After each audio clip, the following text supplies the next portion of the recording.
What is going on, you guys? Today we are back with a classic sci-fi movie, The Island. In an isolated compound, a dystopian community lives governed by very strict rules. The residents of the compound are told that the outside world has become too contaminated to support life, except for one island that's been prepared for the betterment of the human species. Each week, one resident gets to leave the compound and live on the island by the way of lottery. The movie begins by showing us Lincoln as he awakens from a horrible nightmare. He looks around his room, breathing heavily, trying to make sure that everything was okay. On the walls, he sees a digital message instructing him to report to the Tranquility Center. Lincoln heads out of his room and toward the center along with the other residents, and he gets into an elevator which has a TV that was showcasing the day's lottery winner. A voice announces that the lottery winner was a man named Starkweather who had only been in the community for 6 months, which really upsets some of the residents. Lincoln heads toward the dining area and grabs himself a meal, and he stands there upset at his daily serving.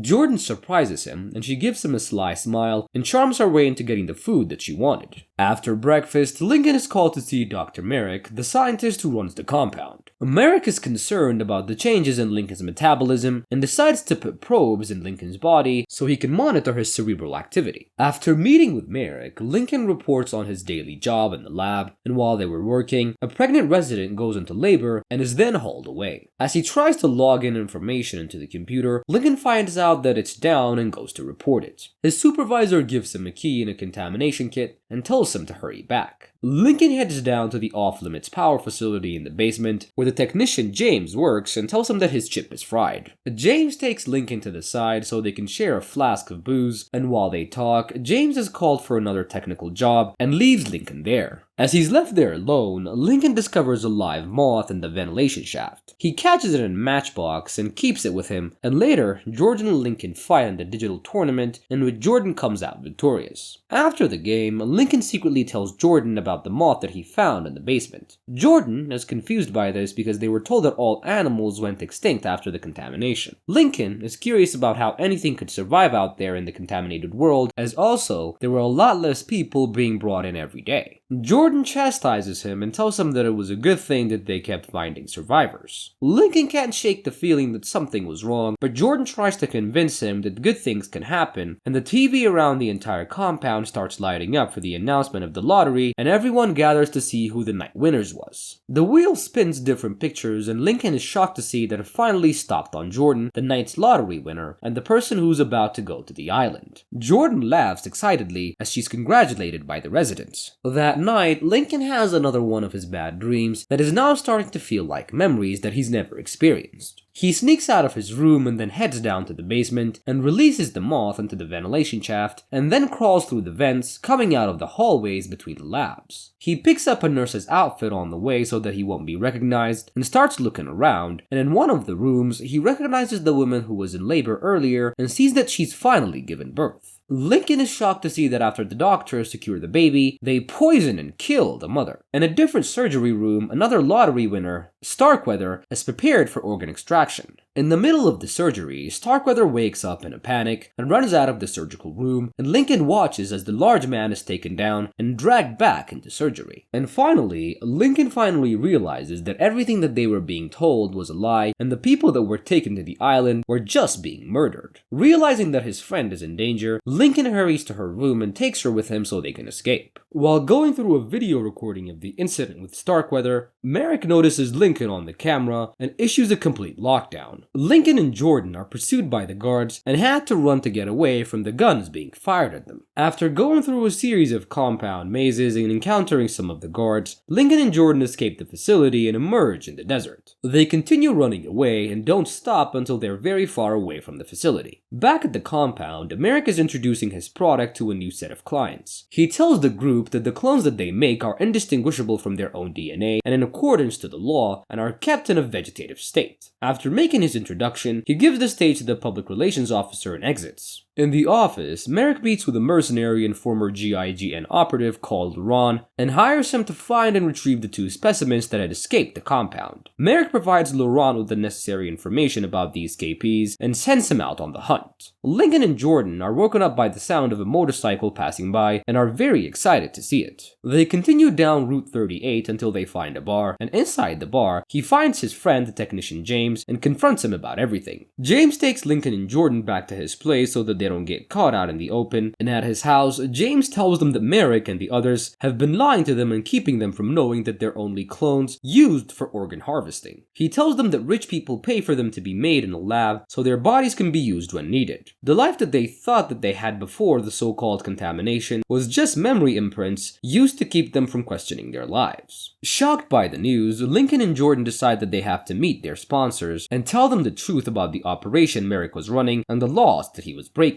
After a bit of consideration, James decides to help them achieve their mission, and he gives them a change of clothes and drives them to the train station. On the way, he offers them cash and his credit card, explaining to them that he'll have to report it stolen in 24 hours, or the institution would know that he helped them. Once they make it to the train station, James buys them a ticket and heads upstairs to buy them a map of LA. Suddenly, James recognizes the man passing by him as an agent, so he yells out for them to run before he is gunned down. Realizing that they were in danger, Jordan and Lincoln hurry toward the train before the mercenaries could catch up to them. Having missed Jordan and Lincoln at the train station, Laurent and his team go through James's credit card activity to find out that the escaped specimens were going to LA. The mercenaries make their way there to set up a trap so they could catch them before they get far, and the duo finally make it to LA and use James's credit card to access an information directory to find their sponsors, not knowing that they were alerting the people hunting them. When they were not able to find Lincoln's sponsor, they check Jordan's but find out that she was sick and in the hospital. Before they can make any more inquiries, they notice the mercenaries chasing them on the street and are forced to leave. While trying to get away from the people that were hunting them, they are caught by the police who flag them after they use their credit card of a murder victim. In the car ride to the station, Lincoln tells them his sponsor's name and sees the address pop up. Laurent calls and informs Merrick what happened, who orders him to contain the situation by any means necessary. Getting his orders, Laurent and his team crash into the police car, cutting it in half.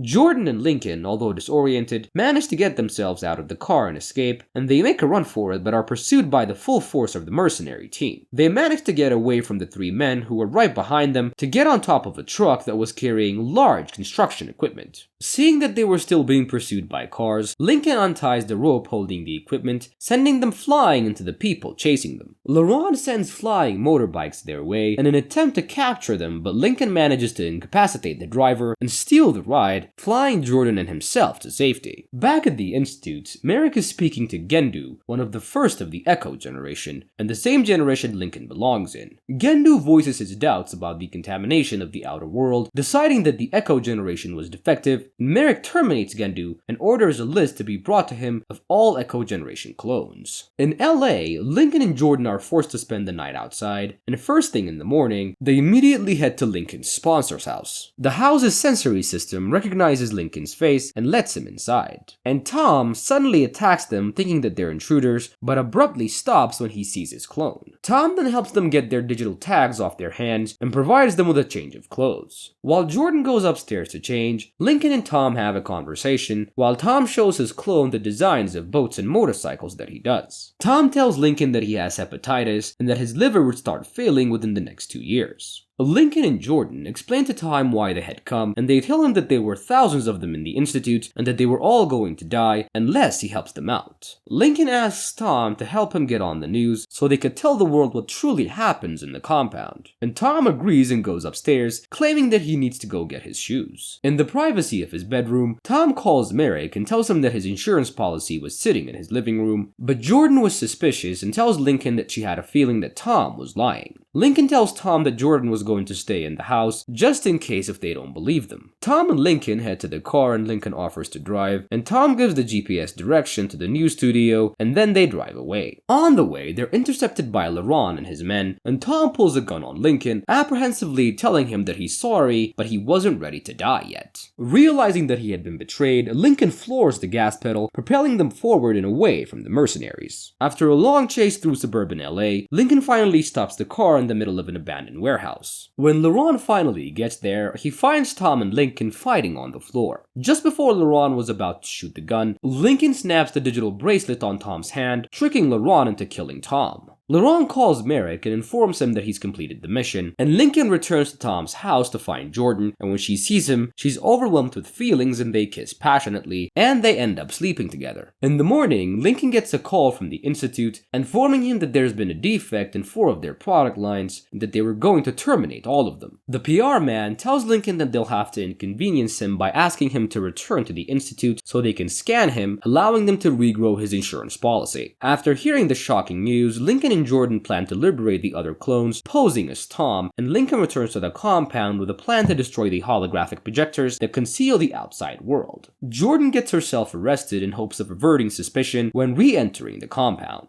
Once inside the institution, Jordan escapes the hold of the guards by threatening them with a gun she snuck in, and she follows the gullible clones down to the basement where they were being taken to be murdered. LaRon, who has moral qualms about the clones' treatment after witnessing their fight for survival and learning that Sarah Jordan may not survive even with the organ transplants, decides to help out Jordan, and together they save the clones from being incinerated alive. In his office, Merrick is shocked when he receives the news that the body that was brought in was the client, and as he ponders on what to do, he receives another news that there was a disturbance in the hologram room, and he hurries down to find Lincoln trying to break the machine. Even though Merrick surprises Lincoln with an attack, Lincoln manages to kill Merrick with the same harpoon gun Merrick had brought, and their fight causes the hologram machine to be destroyed. The destruction of the machine lets the clones see the truth of where they were living and that there was no contamination whatsoever. The clones are freed, seeing the outside world for the first time, and Lincoln and Jordan sail away in one of Tom's boats together toward an island, fulfilling their dream of one day going to such a place. And that is how this iconic sci-fi movie comes to an end.